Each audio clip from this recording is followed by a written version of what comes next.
जो पेशेंट है वो मेरी इस वीडियो को जरूर देखें और इस पे अमल भी करें।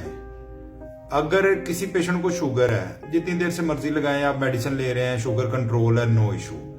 आपको हर 3 महीने बाद अपने खून का एक टेस्ट जिसको HbA1c कहते हैं ये जरूर करवाना चाहिए, ताकि आपकी शुगर का जो कंट्रोल लेवल है उसको चेक किया जा सके कि आपकी दवाइयां जो है आपकी शुगर को कंट्रोल कर रही हैं या नहीं कर रही।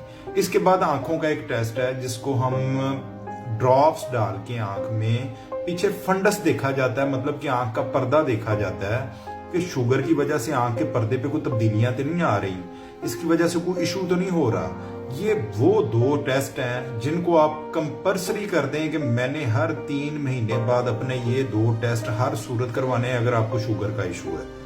उसकी वजह ये है, अगर आप दवाई भी ले रहे हैं, शुगर बज़ाहिरन आपको कंट्रोल नजर आ रही है, लेकिन अंदर ही अंदर कुछ ना कुछ मामला खराब किए जा रहे हैं, खराब होते जा रहे हैं। जब ये आप HbA1c का टेस्ट करवाएंगे, आपका जो मेडिकल का डॉक्टर है वो आपकी दवाइयां अगर चेंज करना चाहे या आपकी मेडिकेशन को अपने हिसाब से उस टेस्ट के हिसाब से थोड़ा सा चेंज करना चाहे तो वो कर सकता है, ताकि आपको शुगर के जो नुकसान आता है कम से कम हो। इसी तरह आंख का जो फंडस देखा जाता है, आंख का पर्दा देखा जाता है, तो उस पे ये देखा जाता है कि आंख के पर्दे पे शुगर की वजह से कितने असरात आ चुके हैं। जो भी है उसको मेडिसिन से कंट्रोल किया जा सकता है जब कोई चीज अंडर कंट्रोल हो।